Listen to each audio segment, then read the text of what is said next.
Hi there. I'm dashing this off as an immediate same night reaction to what we all just saw in House of the Dragon Season 3, Episode 4. The twist ending that Helaena is pregnant.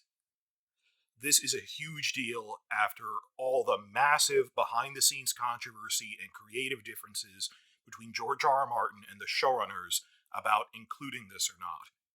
That for the past 2 years, we have all been under a cloud from this, that we have all genuinely thought this was cut.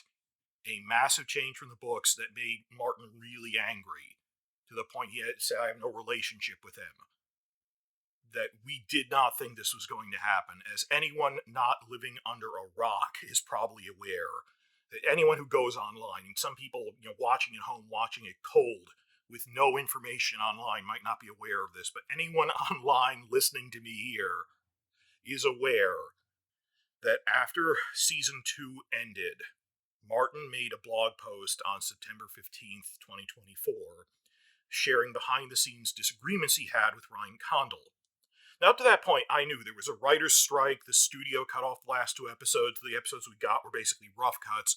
I was willing to accept all of that as not the writer's fault, that this is clearly the studio, bigger problems. Martin coming out and really disagreeing with all in this blog post he made, this was a gut punch that we just were so stunned we were inactive for months. But the weirdest part was Condal couldn't defend himself or really say, well, here's my side of what's going on with Martin and everything. There's certain things you can't do in a TV adaptation. That in this blog post, he said, originally he was going to make 6 of these, that this was the first one, and then the studio told him to stop. But the first one was focused on what they're doing with Helaena Targaryen, and this involves character deaths and everything, so you were already warned. You all know about this. That in his blog post, September 15th, right after season 2, Martin said how she ultimately dies is going to be different in the TV show, and he got into a huge argument with them about this because of the ripple effects it has in the entire storyline. In the book, Helaena has 3 children, her twins Jaehaerys and Jaehaera, but also baby son Maelor. We were confused when season 1 aired if Maelor would even be introduced in the TV show. He's actually in the Bloodlines and the credits thing. I don't really pay attention to that, but the credits thing, the new credits are better. But then again, we were confused if Daemon would ultimately be included, and eventually he was. That, as Martin explained in that September 15th blog post, he got into a long-running, huge disagreement with Condal over doing it at all. And at first, they just delayed the decision. They said, okay, well, we'll not introduce him in season 1, but we'll leave the option open to introduce him later. And the idea they eventually presented him with in season 2 was, and this is pretty late in the process, we'll say that Helaena got pregnant, like right before Rook's Rest, right before Aegon was horribly burned and his genitals destroyed. And she'll secretly be pregnant and will reveal in season 3 she gives birth to a son, Maelor, who is a direct male heir to Aegon, is a massive threat to Rhaenyra, who, as you just saw, she was going to kill Daemon as his younger brother is his heir. Now he has a son again, but he's an innocent. What are you going to do about it? And the moral dilemma of that. They said that's how they were going to do it, have him born on screen in season 3. That's what they said to Martin. But then in the final meeting going over this, he was told they weren't doing it anymore. Now, clickbaiters have said, oh, this was Condal tricking him. It's weird how the muscle-shirted protein powder hawking clickbaiters really built this up and acted like experts, going, oh no, well, clearly this is Condal manipulating him. Even Martin said that when Condal told him this, it was in a Zoom meeting that was with every HBO executive. This wasn't some private trick that Condal did to Martin. When Condal said, HBO won't let me do that, he was surrounded by, on Zoom, by all of the HBO executives saying, we're not going to do that. So this isn't some personal thing. I feel like Condal's taking the blame for things that he's under pressure from HBO, and Martin had problems with Beauty and the Beast and all of his other prior TV shows. He knows what the studios are like. He knows he's asking Condal the impossible. Has he no sympathy for all of this? Then I can see how a rational person as a showrunner, not Benioff and Weiss, who are trying to aggrandize their own careers and leave and do movies, as a rational person, a showrunner doesn't want to isn't eager to include a horrific child death, much less 2. that the blood and cheese assassination was drastically toned down from how the book did it. And while I was annoyed at first, like even my own family members and friends were saying, I nearly quit watching the show over that. The fact you told me they toned it down as much as possible is the only reason I'm still watching. People in my own life told me that. That really changed my view on this. And when watching reaction channels, that was not this cheering moment. Oh, it's the new Red Wedding. Child murder is a line that's crossed that people will stop watching your show over. So while I disagree with Condal, I can see how as a rational person he was like, we have to think about the audience and everything. And so he toned down blood and cheese as much as he could to still fulfill the narrative function. We're guessing, but I think it's a reasonable guess that he wanted to leave out Maelor because Maelor is basically, at the time he's 2 years old, is brutally murdered. He's torn limb from limb by a mob. In and of himself, he's not a character as such, but this directly ties into... I can also see why Martin is annoyed, because this actually directly ties in with the main events for major characters. The domino effect that when Helaena finds out Maelor was horrifically killed, she commits suicide. She kills herself. And then the people of King's Landing blame Rhaenyra for that, and it leads to riots that overthrow her whole reign. So I can see workarounds for that. There's other things you could plausibly do. I don't know what the full argument was. I can see why they both had points that they should be working together. This benefits no one, all this arguing. So that's where things stood. That Condal back to HBO said, we can't possibly do that. And then Martin washed his hands of it, said, this isn't my story anymore. Even though I think people have actually been enjoying the start of Season 3 at least, was a real course correct after Season 2, so far at least, as much as it could within 3 episodes. Martin titled his blog post on this, of course, Beware the Butterflies, referring to the butterfly effect of small changes leading to bigger ones. Down the line, the butterfly effect, butterfly flaps its wings, leads to a hurricane around the world. And he closed the post by warning of all the toxic butterflies to come. That's how he put it, the toxic butterflies. And then the studio made him stop posting these. This was a full 2 years ago. It feels like a century ago. We've just been living in this climate for so long. And now in Season 3, in the second episode, did you notice the reference to this? In case you didn't, when Helaena was reading a book in the Red Keep Godswood, in the atrium, she was reading a book on insects while studying a caterpillar. It fell open to a visible, clearly legible page, and that never happens on camera, except on purpose. They know they're making it clearly legible. They had to focus the camera.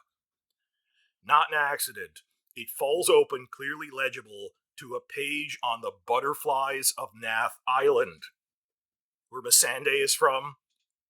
The infamously poisonous or disease-carrying butterflies that the locals are immune to that make other people die in agony.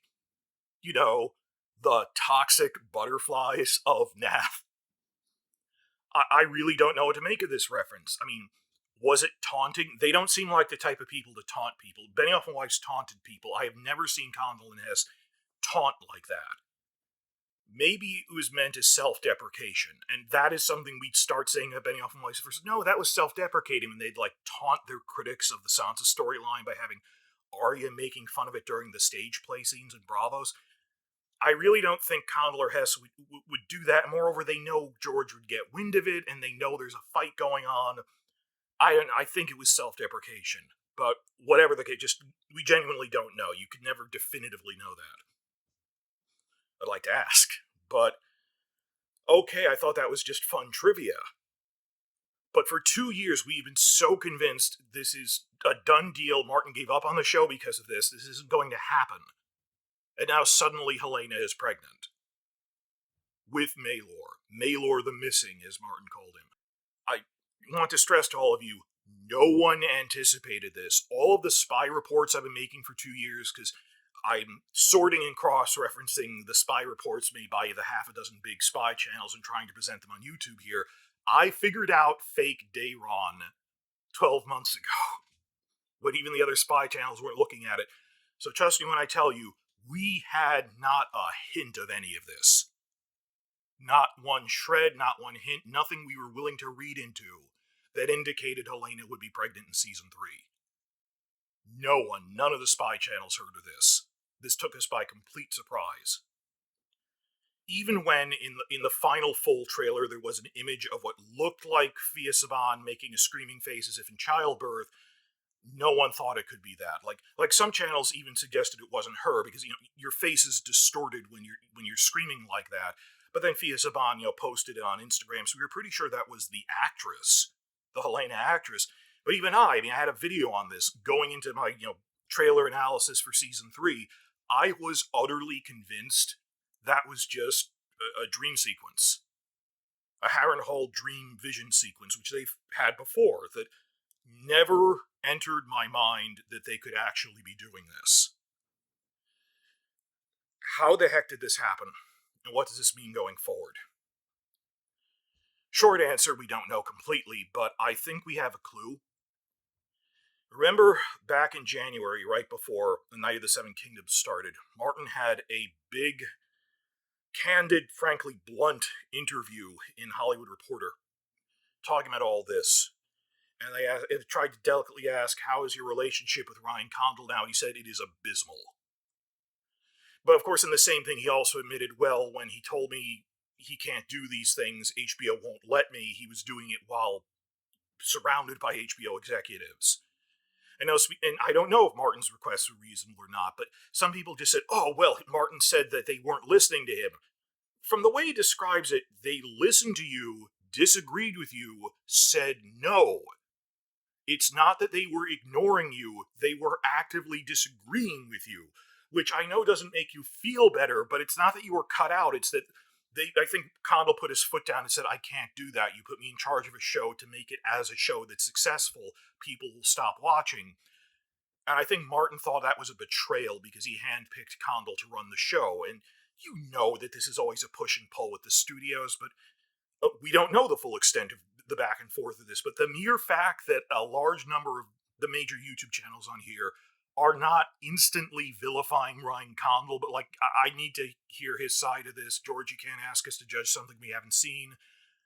All this stuff. I think it was a mistake to merge Rhaenyra with Nettles. I wouldn't disown Condal over it. I just tell him not to talk out of school. I tell him to his face, sir, this was a mistake.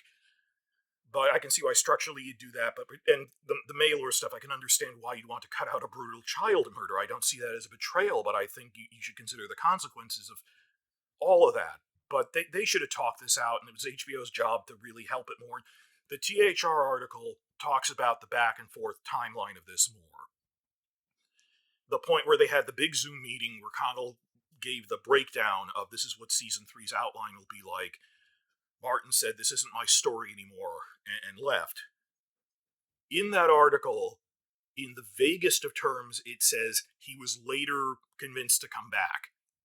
And you can read that as, oh, they were bossing him around. That it sounds like the HBO executives told him, George, can you take a month to calm down because you are really not considering any of the, you're yelling at everyone. I think they just wanted him to take some time to think it over, but again, we don't know objectively from a neutral source.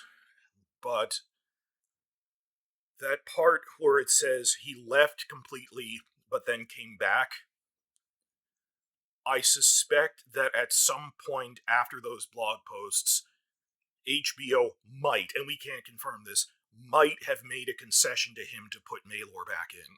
And that's what convinced him to, at least for the sake of the franchise as a whole, if not his relationship with Condal. And he might still be angry at Condal because this was put back in over Condal's objection. Condal didn't admit he was wrong.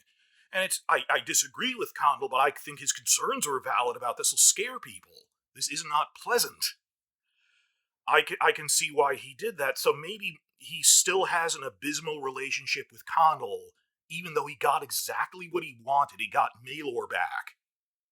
Because he had grounded, legitimate criticism, warnings about, I don't think this will be a good idea. And that HBO forced this on them so he'd, collaborate on his other parts of the franchise, like Night of the Seven Kingdoms and other movies and things they're planning out. On the one hand, I guess this is good news because relative to where we were a week ago, this means we're actually getting the Maelor stuff put back in, and it'll be closer to what the books did. And everything else was pretty much working out in the show at this point. That very quickly they fixed the Velaryons weren't having enough to do. They do now. Alicent can't continue to be friends with Rhaenyra. They're starting to have more and more friction as Rhaenyra starts her villain arc. I'm not really worried about that. The two things I was worried about were really the things he talked about in that first blog post. I don't know if merging Rhaena and Nettles will make the strongest storyline. I don't think it ruins the show, but that's what it is. And this. And now Martin's getting it back? I don't know what to think. Should we feel good about this? Tell me in the comments, are you like and subscribe? We're going to be talking about this. This is going to turn a lot of heads. It was that set of blog posts over specifically Maelor, it's most of what he talked about, that made people declare this a dead franchise. And it turns out HBO caved and gave him what he wanted. And I hope that having gotten what he wanted, Martin, if you got what you wanted, don't keep vilifying Condal after he was trying to do so much to bridge the gap from your imagination to the practical reality of making a TV show. During a difficult writer's strike, during all these other problems, episode 3 felt like a POV chapter of one of Martin's books, adapted to TV. Even people who don't like after season 2, book fans that the channels that are on here, who I respect, have grudgingly said I have mixed feelings because episode 3 was actually very much in the tone of the books and was clearly made with respect for them, at the same time changing things. So I am reminded once again, of the ancient Chinese curse. May you live in interesting times. This changes everything. And this is like a nuke going off. This is that everything's gonna explode. The world we have been living in, the assumptions we've been living under for 2 years, that, they cut Maelor and Martin's not gonna get what he wanted again. This upends everything. I really wonder how we're going to assess season 3 after it finishes. We have 4 more episodes to go. There were screeners for the first 4. Everyone liked them. We don't really know that much about the next 4. We know Butcher's Ball's episode 6 and that the finale is Tumbleton, but in terms of other things they're doing in them, we know much less. Just luck of the draw. So I think the show is turning itself around, and it's a lot like season 1 again. What will be the impact of adding back Maelor to all of this? To the fan response? That we actually got what we wanted, why are you still treating Condal like a punching bag? I don't know. So, just for a show that was declared dead and this isn't my show. Why would he still say this isn't my show anymore if they're adding Helaena pregnancy back to get Maelor? Well, you cut Nettles. I didn't like that they cut Nettles, but it is one storyline among many. So, I wonder how much activity is really going to explode again after this. Please like and subscribe. We are going to be having a lot of activity over all of this.